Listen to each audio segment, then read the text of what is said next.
196. Perbatasan Vietnam-Tiongkok. Harold mengendap mendekati sebuah rumah yang tak terlihat mencurigakan. Dari belakang bangunan yang terbuat dari kayu, Harold mencoba mengintip. Kakinya bertumpu pada sebuah potongan kayu. Harold mencoba meraih atap bangunan. Namun sial bagi Harold, seorang penjaga yang akan buang air melihatnya, mengendap-mengendap. Harold tidak sempat untuk mengambil senjatanya. Penjaga itu berteriak pada temannya yang lain. Hingga beberapa orang mendekat dan membantu menangkap Harold. Harold yang sendirian tak kuasa untuk membela diri. Dia pasrah untuk tertangkap. Orang-orang sewaan Harold dan Joe mendengar teriakan penjaga tadi. Mereka pun bersembunyi, agar tidak tertangkap juga. Harold dibawa oleh 3 orang pria bule, dengan tangan terlipat ke punggung, ke bangunan yang ada di seberang bangunan tempat dia tertangkap. Dia dipaksa untuk masuk dalam bangunan yang lebih menyerupai kandang itu. Di dalam ruangan yang minim cahaya itu, terlihat dengan samar di mata Harold 2 orang pria yang tertidur di atas tumpukan kardus, sebagai alas mereka tidur. "Kamu akan tahu akibatnya jika menahanku," seru Harold. Dirinya terjatuh di lantai karena didorong 2 orang penjaga. Harold mengumpat kasar, dan bangun lalu duduk menyandar di tiang utama bangunan rumah itu. Salah satu pria yang tertidur di ruangan itu, membuka mata dan terbangun. Dirinya menatap pria yang duduk bersandar pada tiang yang ada di bawahnya. Mendengar suara yang dikenalinya, pria itu pun kemudian duduk. "Harold, apa kamu Harold?" Harold menoleh pada sumber suara yang menyebut namanya. "Dion, benarkah kamu Dion?" "Iya, aku, Harold." "Oh, Tuhan, untung saja ada yang menemukanku." "Syukurlah Dion, aku tidak perlu mencari jauh-jauh lagi. Aku kira kamu sudah mati. Mayat anak buahmu tadi ditemukan di aliran sungai. Aku tidak boleh mati Harold. Kamu akan tenang hidup, kamu kalau aku mati." Celetuk Dion Gimun lalu tertawa kencang. "Dion, ada apa?" Suara pria yang di sebelah Dion Gimun. "Oscar," seru Harold. Dia merasa tidak percaya, 2 orang yang dikenalnya berada di sini. Di malam hilangnya Dion Gimun, Oscar masih ada di acaranya, dan menemui dirinya. "Siapa itu Dion? Ada orang lain selain kita berdua." "Aku Dirk." "Oscar, bagaimana kamu bisa ada di sini juga?" tanya Harold. Dia terjebak oleh anak angkatnya, yang ternyata bekerja sama dengan cucu Kakak Ci, mengkhianati kami. "Kakak Ci, maksudmu Cisan yang dari Tiongkok itu Dion?" "Iya, cucunya sendiri mengkhianati dia. Aku mengikuti mereka, dengan 2 anak buahku, saat aku melihat Kakak Ci yang sudah kami berdua anggap guru, ke dalam mobil dalam keadaan tidak sadar. Aku curiga, karena mereka mengendap-endap dan membawanya lewat pintu belakang hotel. Ternyata benar dugaanku, Kakak Ci dibawa untuk dibuang ke jurang. Saat aku mencoba menyelamatkannya aku kira mereka cuma berlima itu dalam satu mobil. Ternyata aku salah, hutan ini adalah markas mereka. Jadi disinilah aku 1 minggu ini." Harold menyalakan lampu senter yang ada di jam tangannya. Sebuah alat pelacak jejak Harold nyalakan, agar anak buahnya dan pihak kepolisian setempat bisa menyelamatkan mereka. Meski tangannya masih terikat di belakang, Harold berusaha mengirimkan sinyal. "Dan kalau teman kita ini, biarkan dia bercerita sendiri, karena aku tidak sanggup untuk menceritakannya," kata Dion Gimun lalu tertawa. "Sudahlah Dion, jangan meledekku lagi, anak itu memang kurang ajar. Aku akan membunuhnya dan meminum darahnya jika aku keluar dari sini." Harold menatap bingung pada 2 teman bisnis itu. "Ada yang lucu Dion. Awas kamu Dion, kalau cerita pada orang lain, aku akan mengejar kamu sampai neraka." "Apa sih Dion? Kalian jangan buat aku penasaran." Dion Gimun masih tertawa kencang. Dalam suasana remang-remang dan ruangan yang sempit, Dion Gimun menertawakan nasib buruk teman sejawatnya, Oscar. Karena di hari bahagianya dia kehilangan keperkasaannya karena dijebak oleh anak angkatnya, yang mencoba menyingkirkannya dengan seorang wanita penghibur, yang dendam padanya, hingga membakar alat keperkasaannya dengan lilin aroma terapi. Saat Oscar tidak sadarkan diri, dia kemudian dibawa ke rumah kau itu, dalam keadaan tidak berbaju, hanya dibalut dengan handuk kecil. "Dion awas kamu," ancam Oscar pada Dion Gimun. "Dion, kasih tahu aku. Aku akan pinjami kamu alat komunikasi untuk kamu menghubungi Afika," bujuk Harold pada Dion Gimun. Dion Gimun menatap ke arah Harold dengan senangnya.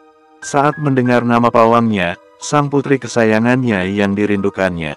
Dan perlahan mendekat pada Harold, Dion Gimun menyeret kaki kanannya yang kena tembak oleh anak buah Jimmy, cucu kakak Chi sang guru. Oscar melihat gerakan Dion Gimun, dia memegangi kaki Dion Gimun, agar tidak mendekat pada Harold. Oscar, lepaskan, kakiku sakit.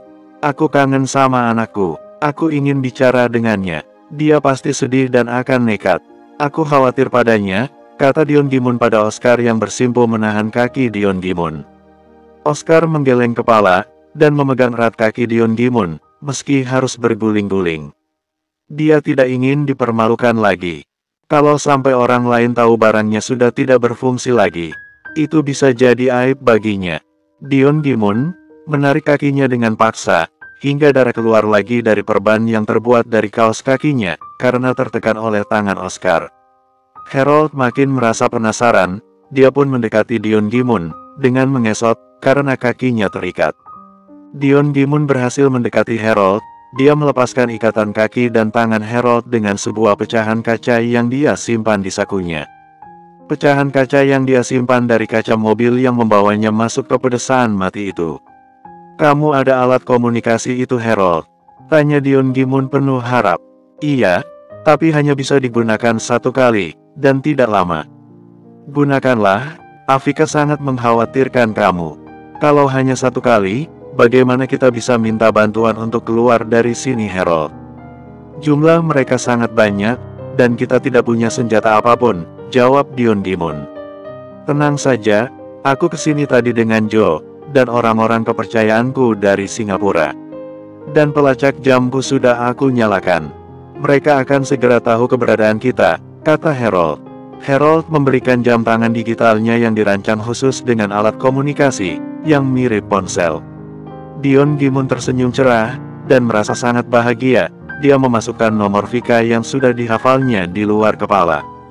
Dalam satu kali nada panggilan, telepon itu diterima. Suara Ferris terdengar menerima telepon itu, karena Vika membawa ponselnya di dekat bantalnya. Krish, mana Vika? Ucap Dion Gimun tanpa basa-basi. Ferris membangunkan Vika segera, dengan bilang ada telepon dari ayah Dion. Vika segera membuka mata, dan duduk bersandar. Matanya menatap haru pada Ferris. Sayang, jangan sedih ya, ayah tidak apa-apa, sekarang ayah sudah sama dedi kamu. Ponsel ayah hilang, tapi ayah akan segera pulang. Ayah kangen sama kamu, ucap Dion Gimun tanpa jeda. Dia tahu anaknya pasti sangat sedih. Ayah, Vika juga kangen ayah. Vika udah enggak sedih lagi, iya. Vika ingin sehat, biar ayah enggak marah sama Ferris, dan orang-orang yang jaga Vika, jawab Vika dengan terisak. Dirinya terlalu bahagia mendapat kabar tentang ayahnya. Sayang, kalau tiba-tiba terputus, berarti waktunya habis ya sayang. Dan ayah sudah tidak bisa dihubungi lagi. Nanti begitu ayah di kota, ayah segera hubungi kamu. Iya, ayah jaga diri ya, salam buat dedi. Vika sangat berterima kasih. Sambungan komunikasi pun terputus. Meski sebentar, sudah ada kelegaan di hati Dion Gimun. Dion Gimun menepuk bahu Harold dan mengucap banyak terima kasih. Dion Gimun merasa berhutang budi pada Harold, orang yang membuat dirinya tidak bisa bersatu lagi dengan Siska. Harold tersenyum haru. Dion Gimun orang yang selalu kaku dengan dirinya, mengucap terima kasih pada dirinya. Meski terlihat baik-baik saja, dalam hati Dion Gimun dan Harold ada percikan permusuhan dan persaingan. Sikap angkuh Dion Gimun yang tidak mau kalah, akhirnya meluntur karena sikap Harold yang berempati padanya. Ayo Dion, ceritakan, apa yang membuat Crazy Rich kita ini, sampai memohon begitu. Kamu sudah ambil imbalan kamu. Dion, jangan Dion. Oscar menangkupkan tangan dengan wajah memelas. Sorry, Oscar, aku harus menepati janji. Harold, kamu harus janji, ini rahasia kita bertiga. Kasihan teman kita ini, kata Dion Gimun pada Harold. Harold mengangguk dan tersenyum. Baiklah, aku janji, tapi kamu harus memberiku bebas sewa untuk tanahmu selama 1 tahun ini Oscar, kata Harold menyeringai jahil. Kalian berdua ini, tega menyiksaku. Senang jika aku menderita, Seru Oscar kesal. Dion Gimun dan Harold tertawa senang, mereka berhasil mengerjai Oscar. Dion Gimun kemudian berbisik pada Harold, menceritakan kejadian naas yang dialami Oscar. Maaf Oscar, aku lelaki sejati memenuhi janjiku. Aku tidak ada janji sama kamu dari kemarin. Iya, karena aku kira kita berdua akan mati di sini. Dan sekarang, aku minta kalian berdua simpan rahasia ini. Aku sungguh malu dengan kejadian ini, seru Oscar yang terlihat putus asa. Harold yang penasaran kemudian meminta Oscar untuk memperlihatkan barangnya yang terbakar.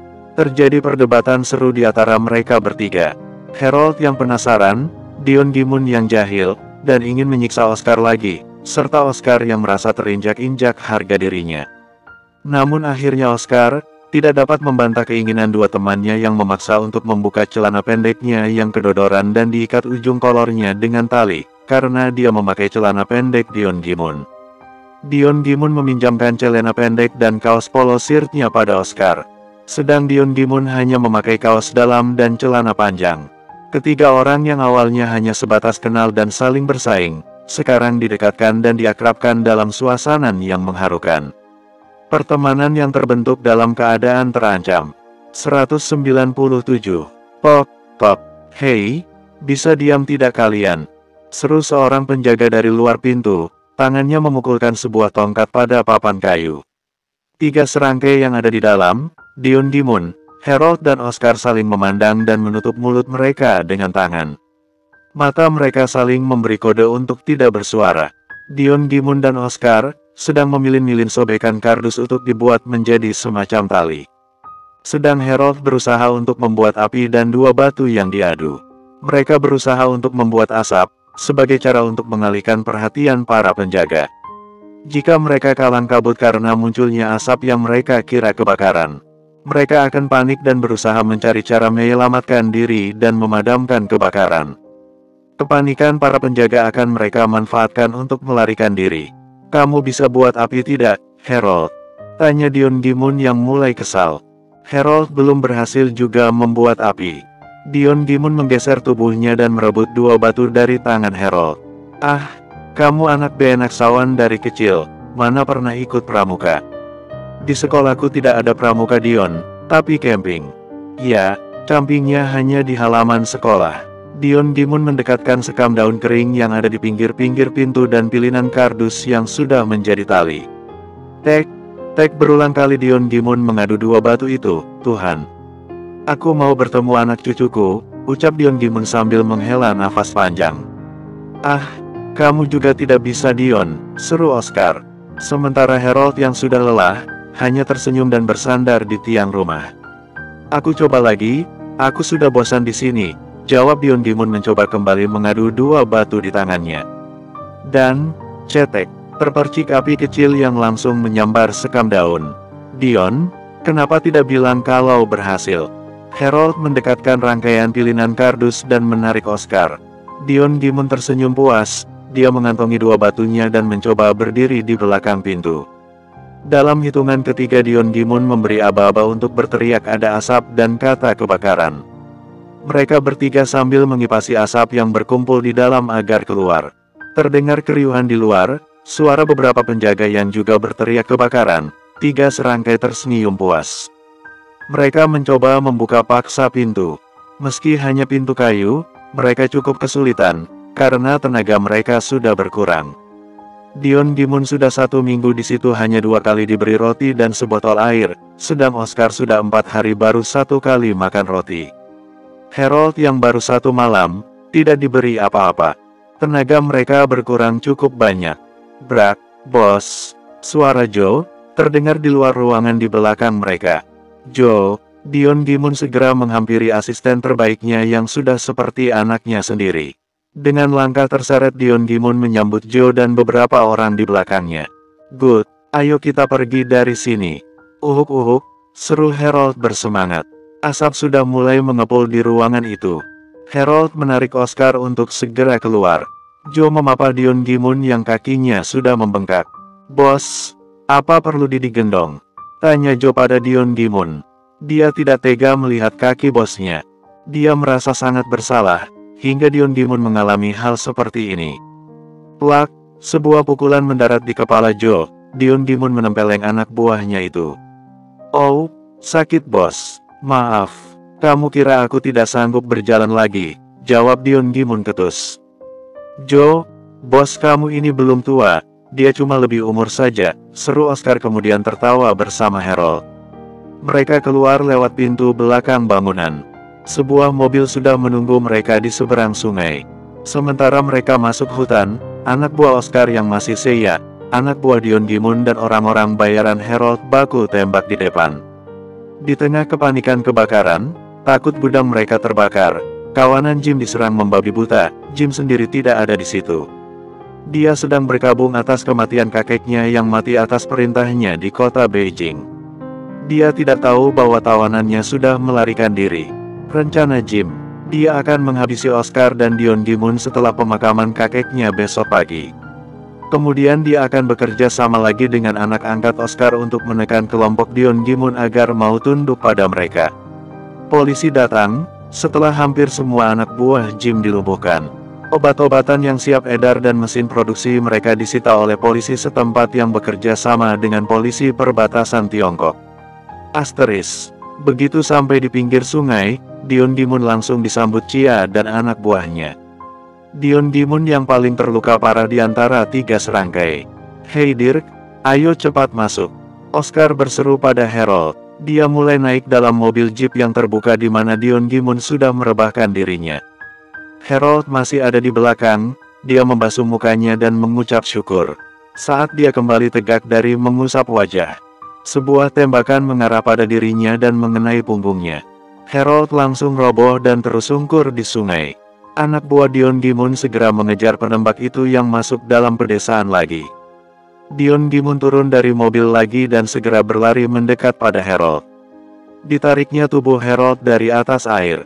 Dion Gimun tidak memperdulikan rasa sakit di kakinya lagi. Dengan bantuan Joe dan seorang anak buahnya, Dion Gimun mengangkat tubuh Harold ke mobil. Dion Gimun mengambil menekan punggung Harold agar darah tidak keluar terus-menerus. Ayo cepat pergi dari sini. Kita ke rumah sakit. Dion Gimun mulai panik. Harold sudah memejamkan matanya. Harold, please, jangan bercanda padaku. Buka mata kamu Harold. Mobil jeep membawa tiga serangkai keluar dari hutan.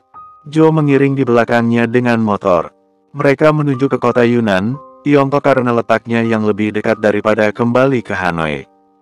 Jalan terjal dan berliku diterjang oleh mobil jeep yang terbiasa dipakai untuk berburu. Sepanjang jalan, Dion Gimun mengajak Harold untuk bicara. Harold hanya bereaksi sebentar dengan memegang tangan Dion Gimun. Oscar berteriak-teriak mengumpat tidak karuan. Dia mengutuk semua orang yang terlibat dalam kejadian naas itu. Dion, kamu harus membantuku memberi pelajaran Pak anak-anak kurang ajar itu. Diamlah, Oscar. Harold lebih penting sekarang. Aku bisa digantung Siska, dan diamrahi anakku kalau terjadi sesuatu dengan dia. Sorry, Dion. Aku ingin tertawa. Bukannya akan lebih menguntungkan kamu jika Harold tidak ada. Kak akan kemabli pada kamu. Gila kamu Oscar, teman sedang sekarat mikirkan keuntungan. Coba kamu pikir, kalau Harold tidak datang, apa kita bisa keluar dari sana? Jawab Dion Gimun masih realistis. Oscar menutup mulutnya dengan tangannya dan mengangguk. Perkataan Dion Gimun memang benar. Jika Harold tidak datang, mereka akan menjadi mayat besok pagi. Sampai di perbatasan kota Yunnan, seorang penjaga perbatasan memeriksa mereka. Joe turun dari motornya dan menjelaskan keadaan yang terjadi. Penjaga itu menelepon atasannya dan kemudian memberikan pengawalan pada mereka untuk ke sebuah rumah sakit. Sayangnya rumah sakit yang di perbatasan sangat minim peralatan. Mereka memindahkan Harold dan Dion Gimun dalam mobil ambulan dan membawa mereka ke kota Kunming, di mana terdapat sebuah rumah sakit besar dengan peralatan yang cukup memadai. Mobil ambulan pun mendapat pengawalan dari tentara perbatasan. Mereka akan menuju ke landasan heli, untuk membawa tiga serangkai dengan helikopter tentara perbatasan untuk mempersingkat waktu tempuh. Karena status Harold dan Dion Gimun sebagai warga asing yang menjadi korban penyekapan. Apalagi Harold warga negara Belanda dan Dion Gimun tercatat sebagai warga Amerika. Pihak Tiongkok tidak mau bermasalah dengan kedua negara besar itu. Dalam 15 menit, helikopter sudah tiba di atap rumah sakit Second Affiliated Hospital. 4 orang petugas medis sudah menunggu mereka dengan membawa berangkar di landasan heli salah satu dari 100 rumah sakit terbaik di Tiongkok. Dan terkenal sebagai rumah sakit dengan transplantasi organ manusia terbaik. Harold dan Dion segera dibawa ke ruang gawat darurat. Kondisi fisik Dion Gimun yang cukup bagus membuatnya mampu untuk bertahan dari luka tembak di kakinya, lebih tepatnya di batis kanannya. Pertolongan pertama yang Dion Gimun lakukan sendiri pada kakinya adalah mencabut sendiri peluru yang menembus dagingnya, masih bersyukur tidak menembus tulangnya. "Bapak dengan apa mengambil pelurunya?" tanya seorang perawat yang sedang membius kakinya. "Dengan pecahan kaca mobil, lalu aku siram dengan minuman keras yang aku temukan di gudang itu. Baru darahnya mulai berhenti mengalir." "Apa kaki saya busuk, dok?" tanya Dion Gimun pada seorang dokter yang mendekat padanya. "Bapak terlalu mengambil resiko, dengan menyiram luka menggunakan alkohol bisa mematikan jaringan kulit yang ada, Pak. Tapi syukurlah, ini sepertinya bukan minuman keras dengan kadar alkohol yang tinggi, sehingga cukup membunuh bakteri, sehingga tidak terjadi infeksi, namun beberapa jaringan di lubang peluru harus dihilangkan, Pak." Terserah kalian, yang penting saya bisa berjalan lagi," jawab Dion Gimun sambil berbaring. "Apa yang terjadi dengan teman saya tadi, dok? Apa dia bisa selamat?" "Beliau masih ditangani, Pak. Pelurunya hampir menembus ke jantungnya, jadi harus dia lakukan pembedahan." "Kami akan lakukan yang terbaik yang bisa kami lakukan, Pak," jawab sang dokter. "Ya, lakukan semua yang terbaik. Keluarganya pasti akan sangat sedih melihat keadaannya." 198. Vika sedang berada di rumah sendirian. Dia bekerja dari rumah, sambil menunggu kabar dari ayahnya. Sejak kemarin malam setelah berbicara sebentar dengan Dion Gimun, sampai sekarang tidak ada kabar lagi, selain kabar dari Joe, yang bilang Harold ikut tertangkap saat menyelidiki kondisi Dion Gimun. Vika mengalihkan perhatiannya atas Dion dan Harold dengan bekerja. Semalam mamanya menelepon, suara Siska terdengar sendu, dan seperti habis menangis. Vika memahami kondisi mamanya, karena jika Vika dalam posisi seperti mamanya pasti juga akan seperti itu. Berpisah dengan suami yang sedang dalam bahaya. "Bak, makan siang sudah siap. Mau makan di mana?" tanya Big Yatni. Dia menghampiri Vika yang ada di ruang kerja Farish. "Iya Big, biar di sana saja. Vika akan ke sana nanti." "Masih tanggung?" jawab Vika sambil main natap layar laptopnya. Dirinya bekerja sambil online panggilan video dengan suaminya yang juga sedang memeriksa laporan di kantornya. "Makan dulu sayang, nanti lanjut lagi," kata Farish di layar ponselnya. "Iya mas, jadi mas enggak jadi makan siang di rumah?" "Enggak ya, setengah jam lagi ada rapat. Mas harus hadiri sayang. Sudah diantar, kan makan siangku?" Staf rasa kepala seksi ya," ledek Vika pada pekerjaan yang membebani suaminya. "Sudah suamiku sayang, Mono langsung pergi dengan motor tadi. Dan jangan lupa tempatnya dibawa pulang. Nanti hilang lagi." Farish terlihat tertawa dan mengangguk, dengan ledekan istrinya dan pesan pelitnya yang tidak mau kehilangan tempat makan koleksinya. "Sayang, serasa pacaran kalau seperti ini," kata Farish senang. "Bedanya waktu pacaran kamu malu-malu." Farish kemudian tertawa keras. Vika mengerucutkan bibirnya ke arah layar ponsel yang ada di sebelah laptopnya. "Makan dulu sayang," ajak Farish terlihat merapikan berkasnya, kemudian melepas kacamatanya. "Iya sayangku," jawab Vika, sambil berdiri dan mengambil ponselnya untuk dibawa ke meja makan. Headset masih terpasang di telinganya saat terdengar suara wanita terdengar memanggil nama suaminya. Suara wanita muda yang lembut dan manja. Vika menatap layar ponselnya sambil berjalan ke ruang makan. Farish belum mematikan panggilannya. Wanita itu mengantar makan siang untuk Farish. Terlihat di layar Farish tersenyum dan menjawab bahwa dia sedang menunggu makan siang dari rumah. Terdengar suara memaksa dari wanita itu. Farish terpaksa menerimanya. Kemudian wanita itu pamit dan keluar dari ruangan Farish. Ada rasa bangga namun juga kesal. Farish menolak tapi akhirnya juga menerima nasi kotak dari wanita itu. Terdengar lagi suara Farish berbincang dengan seseorang, dan mengucap terima kasih. Lalu Farish memberikan nasi kotak pada orang itu, dengan alasan lebih suka masakan istri. Vika melambung tinggi dengan perkataan suaminya. Meski hari ini dia tidak memasak, tapi Ferish masih membanggakan dirinya di depan temannya. Vika kemudian mematikan panggilannya sebelum Ferish menyadari bahwa dia lupa mematikan ponselnya. "Bik, sudah makan belum?" tanya Vika pada Bik Yatni yang menyiapkan makan untuknya.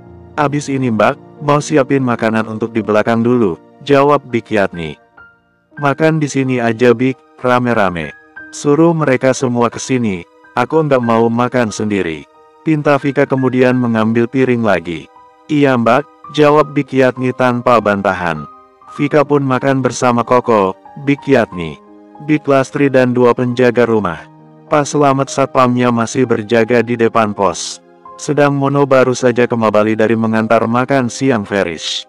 Dia memilih untuk menemani Pak Selamat berjaga, sambil menunggu penjaga rumah selesai makan. Ponsel Vika di atas meja berdering lagi, panggilan video dari Ferish. "Iya Mas, kami lagi makan juga nih," kata Vika melihat suaminya makan bersama seorang teman ruangannya yang sudah Vika kenal. Makan bersama ya? Terima kasih sayang, kirim makanannya banyak banget jadi aku bagi sama Ardi." Ferish mengalihkan kameranya ke meja dan kemudian pada Ardi yang duduk di depannya. "Mbak Vika, terima kasih, makanannya enak. Besok kirim lagi ya," seru Ardi dengan mulut penuh. "Iya, tapi jagain suamiku ya," dari wanita-wanita genit. "Oke, siap Mbak." Ardi iket nanti Mas Ferishnya, biar nggak kecantol wanita genit. "Apa-apaan sih sayang, sudah ya Mas lanjut makan. Love you cantik." Vika menatap pada semua yang makan bersamanya dengan wajah memerah. "Cie, romantis banget, makan aja harus laporan," celetuk Koko sambil tersenyum. "Harus dong Ko, aku khawatir Mas Ferish digodain wanita lain." "Wajar sih Mbak, kalau Mas Ferish banyak yang suka.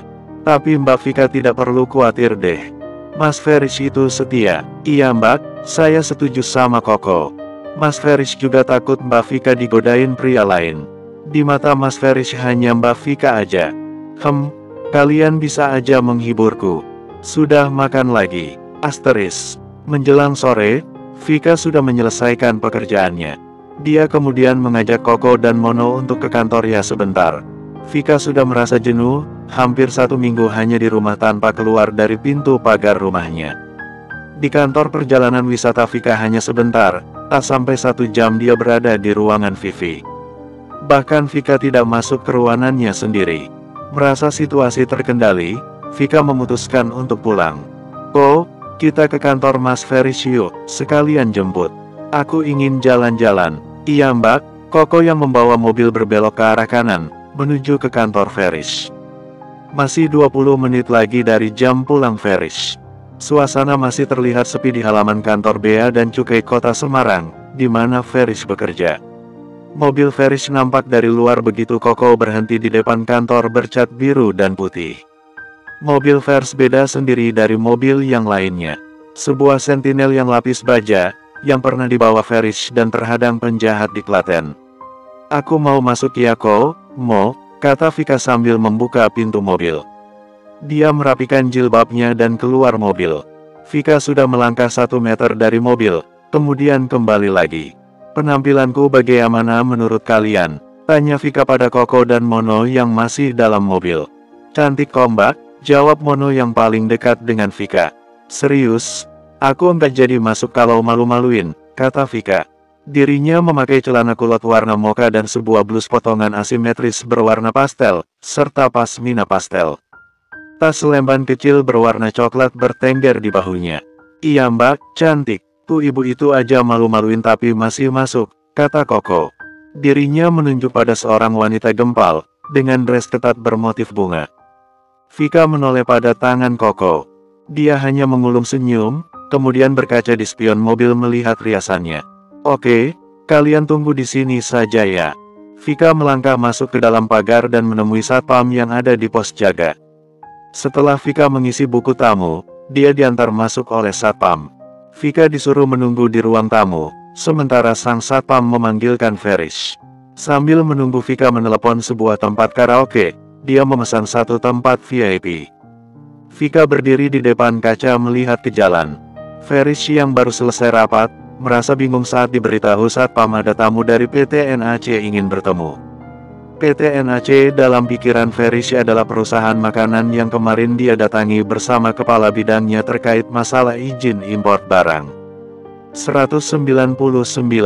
Ferish melangkah secepatnya ke ruang tamu. Dirinya tersenyum, begitu melihat sosok wanita berhijab sedang berdiri menatap keluar mengunjunginya. Tanpa ragu Ferish mendekati wanita itu dan merangkulkan tangannya ke pinggang wanita itu. "Mau jailin aku ya sayang?" ucap Ferish dengan menempelkan kepalanya di bahu wanita berhijab itu. Vika yang sempat terkejut ada tangan di pinggangnya, tersadar jika itu tangan Ferish. Vika kemudian mengakhiri panggilannya dengan pihak tempat karaoke. "Kok tahu sih, kalau aku Mas?" jawab Vika.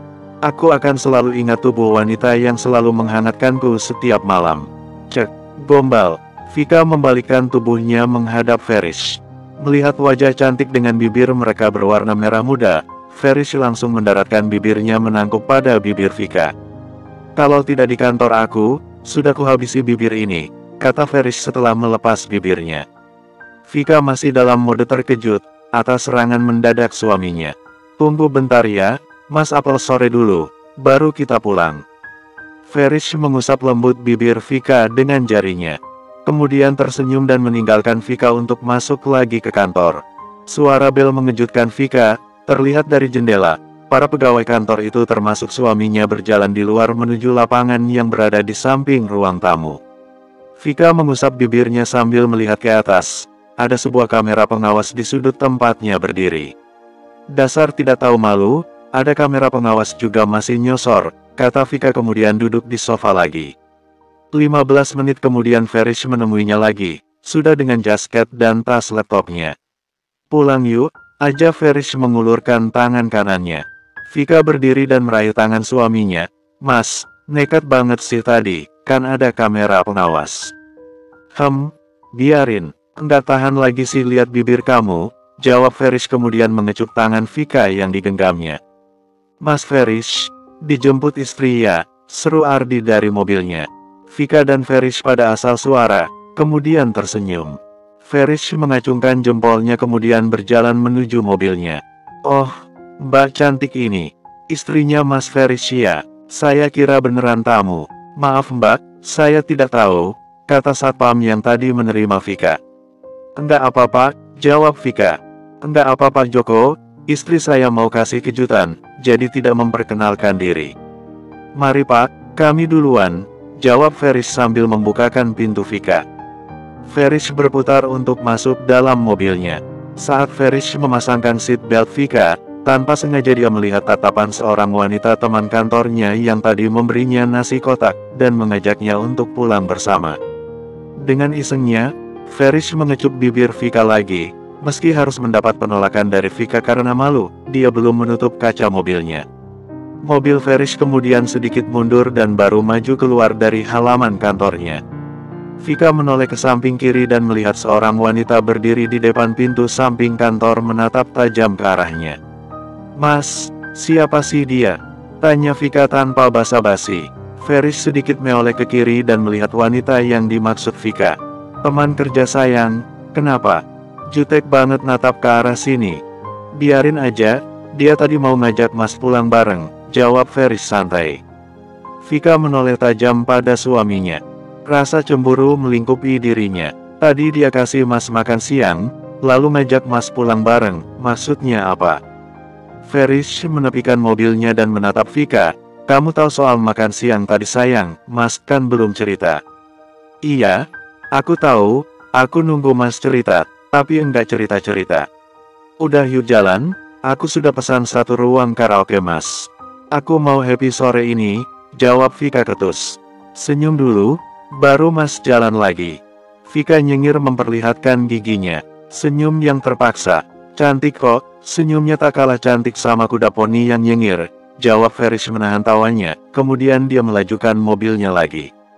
"Mas enggak cerita, karena bukan hal yang penting sayang. Tapi kalau kamu anggap itu penting oke, Mas cerita," kata Ferish lagi. Vika cemberut lagi namun masih mendengarkan cerita suaminya. Ferish pun bercerita jika wanita itu memang agak genit dengan Ferish. wanita single yang sebenarnya memang cukup cantik. Meski sudah tahu status Farish, wanita itu masih menggoda Farish. Udah, enggak usah cemburu gitu sayang, Mas udah kasih nasi kotaknya ke satpam, dan makan yang kamu kirim tadi. Lalu Mas tolak langsung tadi saat dia ngajak pulang. Kalau enggak percaya tanya sama Ardi. Dia ada waktu Mas nolak ajakannya tadi, jelas Farish. Mobil mereka hampir sampai di sebuah mall, yang terdekat dengan kantor Farish. Karaoke-nya jadi enggak sayang, di mana kamu bookingnya? Di Family Karaoke yang dekat rumah Mas, jawab Vika lirih. Oke, kita ke sana. Kita memang belum pernah karaoke bareng ya sayang. Makanya aku ingin coba Mas. Aku juga enggak pernah sempat untuk seperti itu dulu. Sama dong, masa single kita, sibuk cari duit sih. Jadi sekarang kita wujudkan ya. Anggap pacaran lagi kita. Kemarin kita pacarannya cuma bentar. Mobil mereka pun melaju ke jalur pulang, namun mereka singgah ke sebuah karaoke yang berada di depan jalan besar sebelum masuk ke kawasan perumahan rumah mereka. Begitu masuk Vika sudah berubah moodnya, dia bersemangat untuk bernyanyi. Farish merekam semua kebersamaan mereka. Mereka mencari hiburan di tengah kesedihan. 2 jam waktu yang mereka habiskan di tempat karaoke itu, mereka berdua keluar dengan wajah inak segar. Mereka kemudian pulang ke rumah dengan rasa bahagia. Mas, salah enggak sih kita tadi bersenang-senang, sedang kita belum dapat kabar soal ayah dan Dedi? Tanya Vika dalam dekapan Farish di tempat tidur. Enggak sayang, kalau kita terus-terusan larut dalam kesedihan juga salah. Kita sudah berusaha yang terbaik untuk menemukan mereka.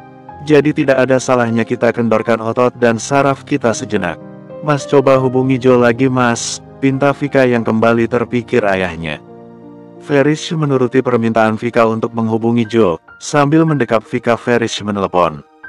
Nomor telepon Joe tidak diaktifkan. Vika menjadi khawatir lagi. Sudah bobo dulu ya sayang, nanti Mas bangunin kamu. Kalau dapat kabar, Farish mengusap lembut punggung Vika. Enggak bisa bobo Mas, jawab Vika. Jadi gimana biar bisa cepat tidur nyenyak? Farish menundukkan kepalanya dan menatap mata Vika yang juga menatapnya. Mata indah yang masih bersinar meski sudah malam, membuat Farish terpesona. Bibir yang sedikit terbuka menjadi fokusnya kemudian. Jemarinya membelai lembut wajah Vika hingga membuat Vika memejamkan mata.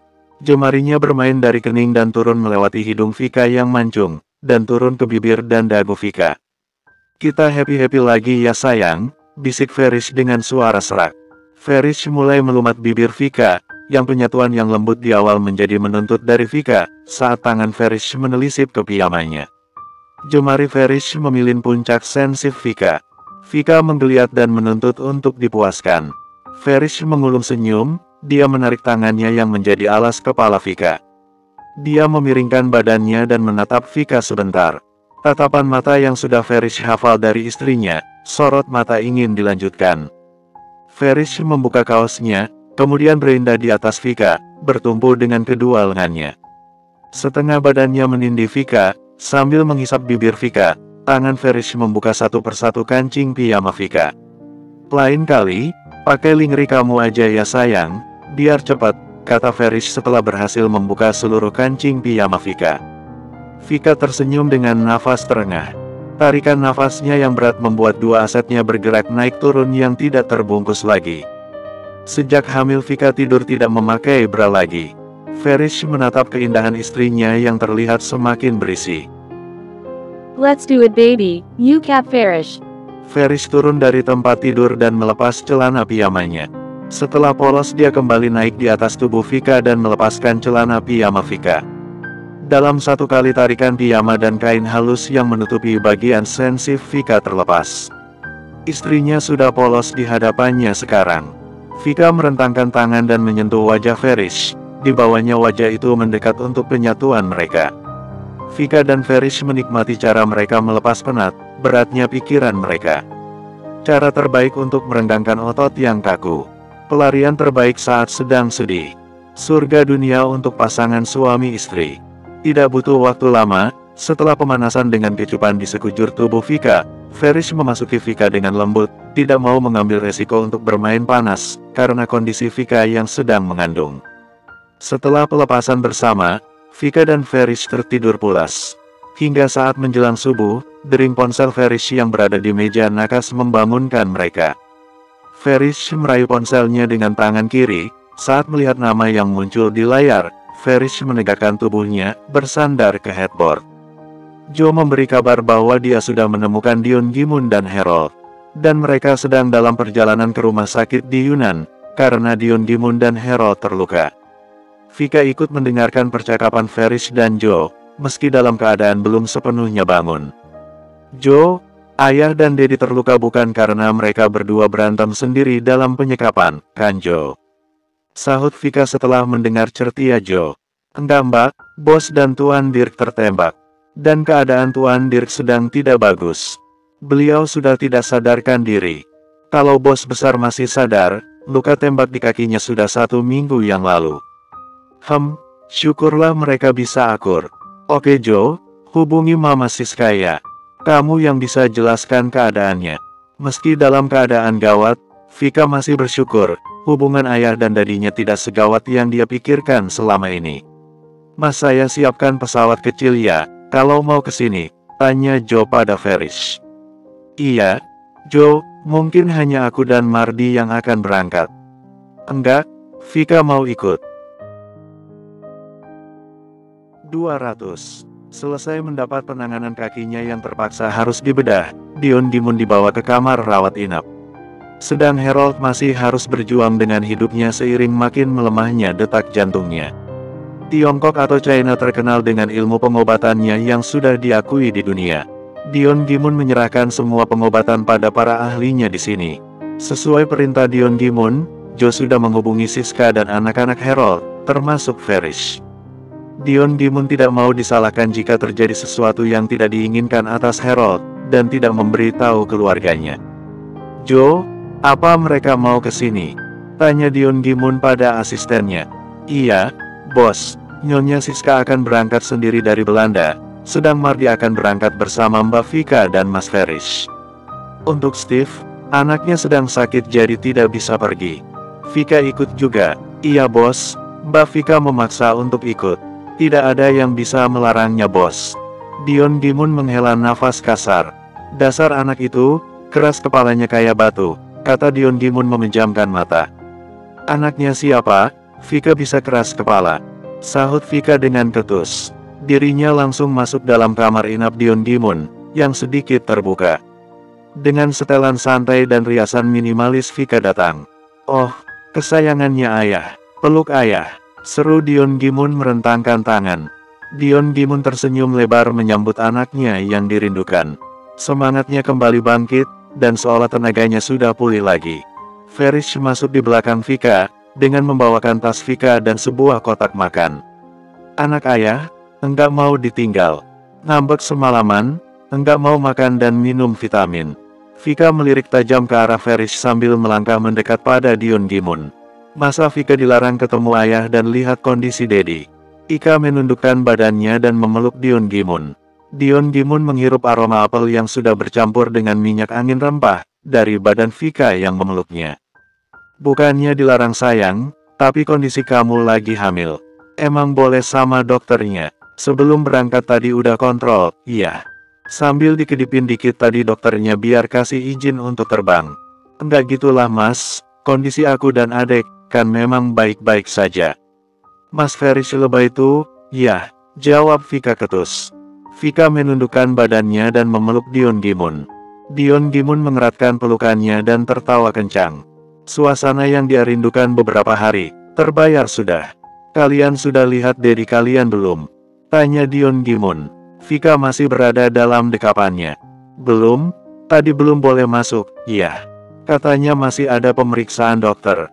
Jadi kami kesini dulu. Ayah gimana? Tanya Vika dengan tatapan menora pada kaki Dion Gi-moon yang dibalut perban besar. Tangan Dion Gi-moon terpasang 2 selang, yaitu selang infus dan selang darah. Dion Gi-moon harus transfus darah, untuk menaikkan jumlah hemoglobinnya karena kehilangan banyak darah dan kurang makan. Ayah baik-baik saja sayang.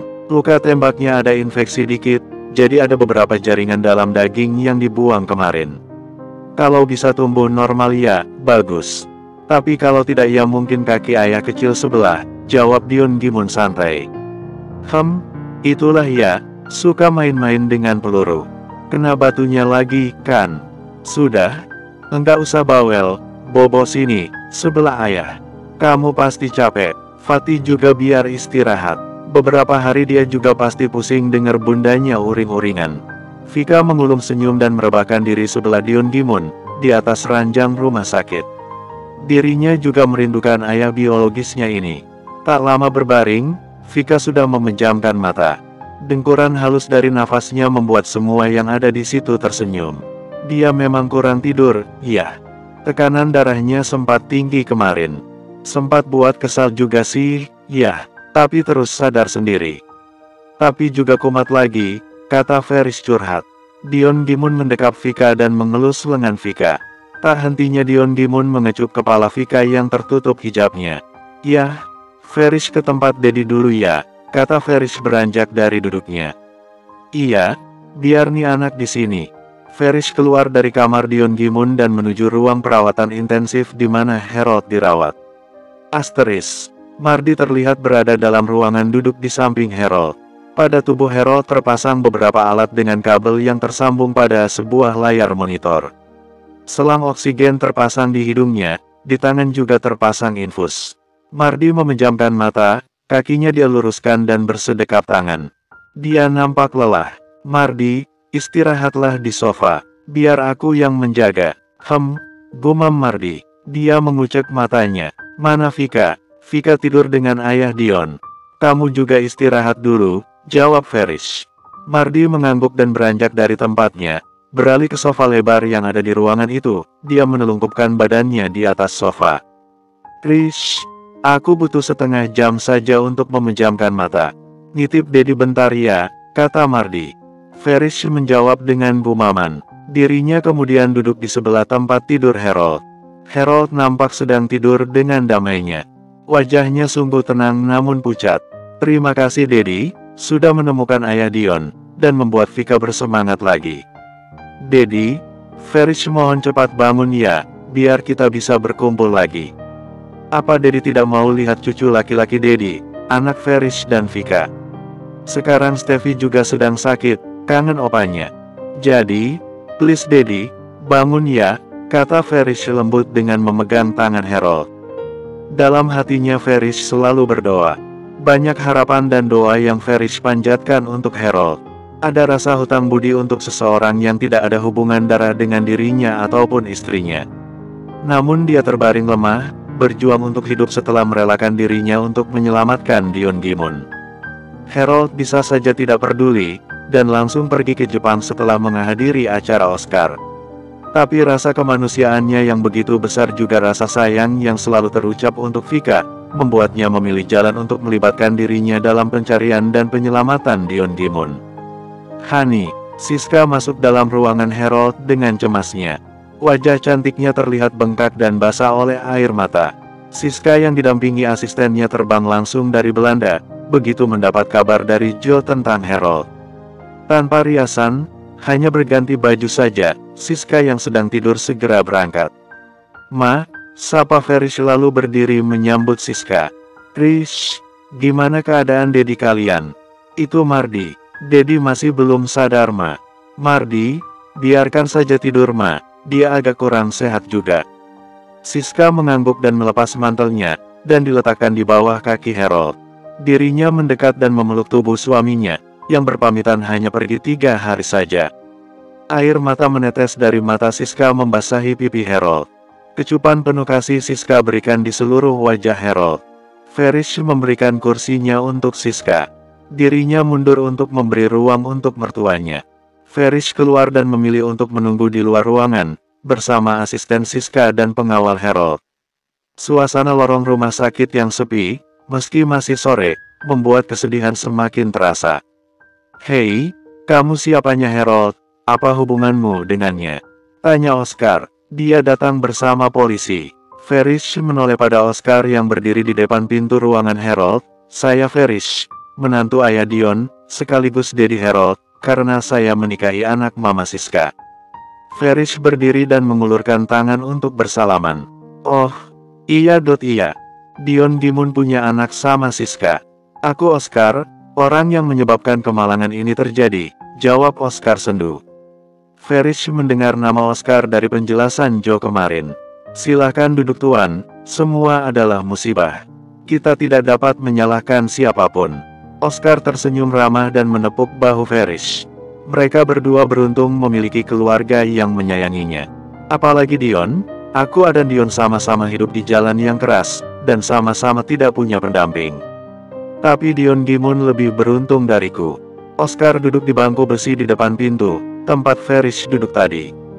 Terdengar langkah kaki yang menggema yang sangat nyaring, dari sebuah alas kaki flat, beradu dengan ketukan sebuah sepatu yang berat. Mas, Mama sudah sampai ya? Tanya Vika dengan nafas terenggah. Di belakangnya ada Joe yang mengiringi Vika. Farish tersenyum dan mengangguk, disambutnya Vika dengan mengulurkan tangan. Kau sudah bangun? Tanya Farish mengecup pelipis Vika yang mendekatkan badannya pada dirinya. Ayah ngorok tidurnya, ganggu, jawab Vika polos. Aku boleh masuk enggak mas? Vika mengintip ke dalam ruangan dari jendela. Ingin sekali dia menemui Harold dan menguatkan mamanya. Boleh, tapi pakai masker kamu dan baju pelindungnya. Minta sama penjaganya yang ada di samping pintu. Farish membukakan pintu untuk Vika. Vika pun memakai masker yang ada dalam sakunya dan kemudian masuk. Tatapan tajam dari atas ke bawah Oscar berikan saat melihat Vika. Ingin mengajak Vika bicara tapi dia urungkan niatnya. Waktu dan suasananya belum tepat. Anak yang menarik, gumam Oscar dalam hati. Bersambung.